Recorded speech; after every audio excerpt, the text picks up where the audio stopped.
Salut tout le monde, c'est Mathieu, j'espère que vous allez bien. On se retrouve aujourd'hui pour faire le bilan de la saison de Bundesliga qui s'est achevée samedi pour le compte de la 34e journée. Voilà la Bundesliga qui s'est terminée. Donc on va revenir sur cette saison, je vais vous présenter donc, mon point de vue sur la saison. Je vais vous présenter pour moi les équipes surprises, les équipes décevantes.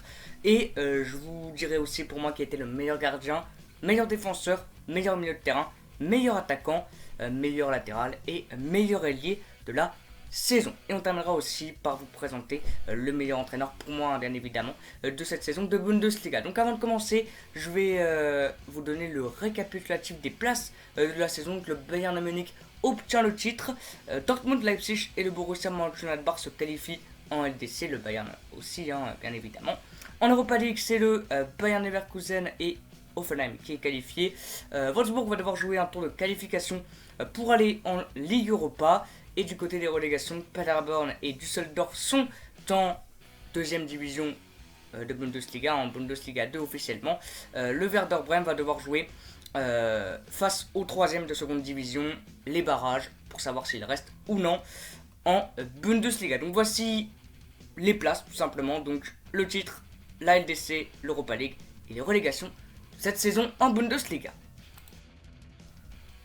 Je vais maintenant vous donner mon point de vue sur cette saison en Bundesliga. J'ai vraiment trouvé que la Bundesliga cette année a passé un cap en Europe. C'est pour moi avec la Première Ligue, en tout cas cette année, l'un des plus grands championnats en Europe. Vraiment cette année, la Bundesliga c'était vraiment très intéressant du début jusqu'à la fin à suivre, avec déjà 5 clubs qui étaient assez proches jusqu'à ce que le Bayern vraiment prenne l'ascendant sur les autres. Mais vous avez Dortmund, Leipzig, Mönchengladbach, Leverkusen et donc le Bayern qui était assez proche.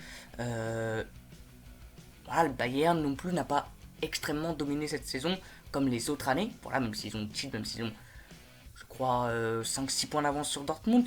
Mais non, vraiment, je trouve que c'est une très très bonne saison. Très très bonne saison cette année. Très intéressant. Chaque journée c'était intéressant. Il y a eu de gros matchs.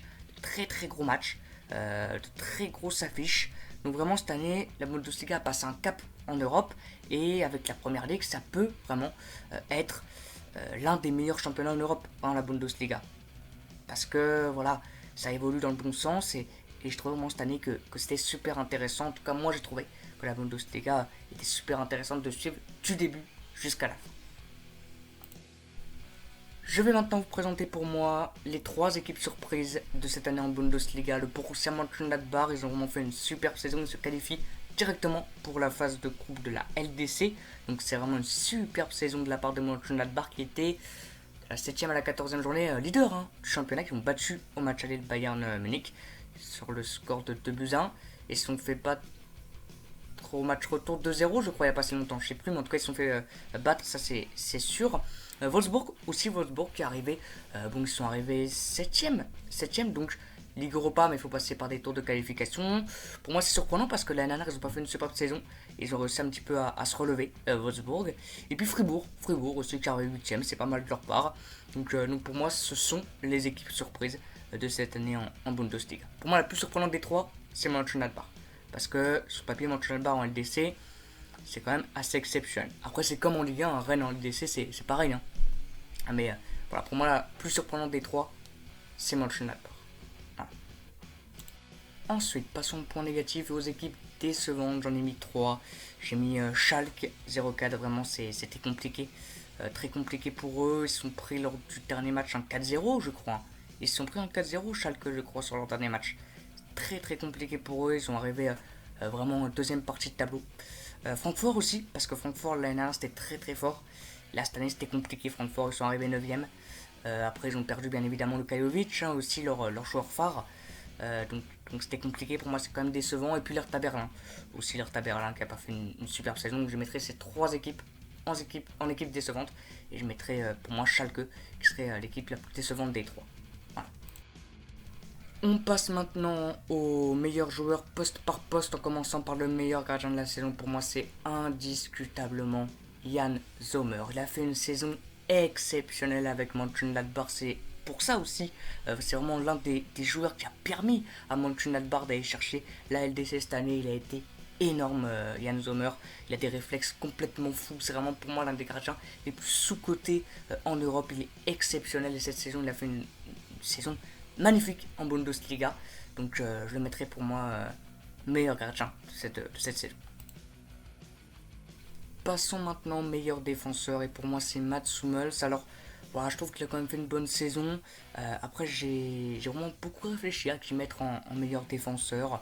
Peut-être Bender aussi de Leverkusen, mais j'ai mis Mats Hummels parce que voilà, c'était l'un des joueurs phares de Dortmund et il a répondu présent. Que ça soit au niveau aussi de son jeu de tête, hein, il est exceptionnel bien évidemment. Au niveau du jeu de tête, il a fait plutôt une bonne saison, il était costaud. Donc je le mettrai en meilleur défenseur. Voilà, Mats Hummels. Ensuite, en meilleur latéral, pour moi, il n'y a aucune réflexion possible. Hein. C'est pour moi-même, ça va être l'un des meilleurs latérales au monde, c'est obligé. C'est bien évidemment Alphonso Davies. Voilà, Alphonso Davies, il était énorme à chaque match, même si face au Werder, lors du match du titre, il s'est pris un rouge, petite erreur de jeunesse. Mais vraiment, il est exceptionnel. Il est exceptionnel, Alphonso Davies. Vraiment, alors que des latéraux, il y en a beaucoup cette année qui ont été très bons, bien évidemment. Rami Ben Sebaini, Guerrero, Hakimi. Mais Alphonso Davies, c'est exceptionnel. Il a été, je crois, flashé à 36,5 km/h. C'est un record, c'est exceptionnel, très rapide, très technique. Vraiment, vraiment, ça va être l'un des meilleurs latérales au monde. Et pour moi, c'est le meilleur de la saison sans aucune contestation possible. Après, peut-être Hakimi aussi, qui aurait pu être à cette place-là, mais Alphonso Davies, c'est fou. C'est fou, la saison qu'il a fait, elle est parfaite. Parfaite. Ensuite, pour le meilleur milieu de terrain, j'ai mis Christopher Nkunku.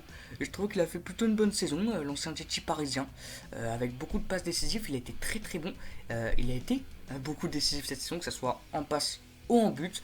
Il a été vraiment, vraiment bon au milieu de terrain du côté du Rabensport Leipzig. Donc je mettrai à cette place-là de meilleur milieu de cette saison.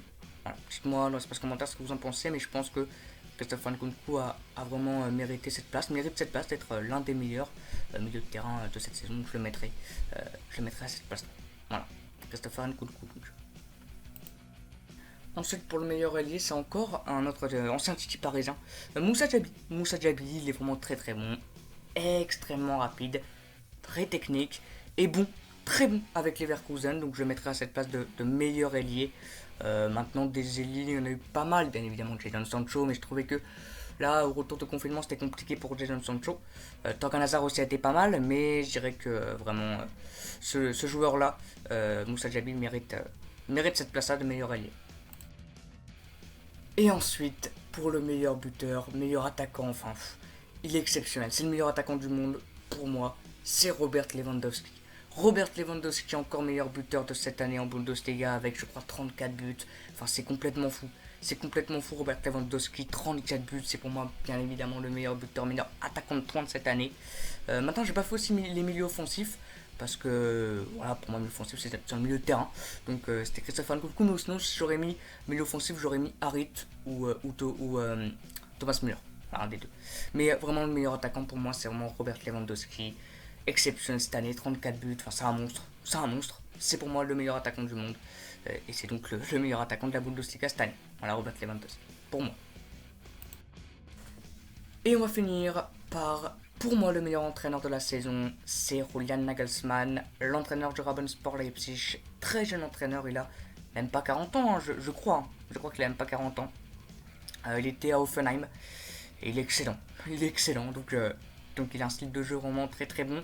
Et je le mettrai du côté des meilleurs entraîneurs. Et pour moi, c'est le meilleur entraîneur de la saison en Bundesliga. Voilà. Donc c'est la fin de la vidéo, j'espère qu'elle vous aura plu. N'hésitez pas à mettre dans l'espace commentaire votre meilleur défenseur, votre meilleur latéral, meilleur milieu, meilleur gardien, meilleur allié, meilleur buteur et meilleur entraîneur pour vous. Aussi, tout ce qui est équipe surprise, équipe décevante. Dites-moi aussi votre avis de cette année en Bundesliga. Moi je vous dis à bientôt, je vous dis à dimanche pour la suite de notre carrière sur Soccer Manager avec l'Olympique Lyon. On se retrouve dimanche pour la suite de notre carrière. Moi je vous dis à dimanche et ciao.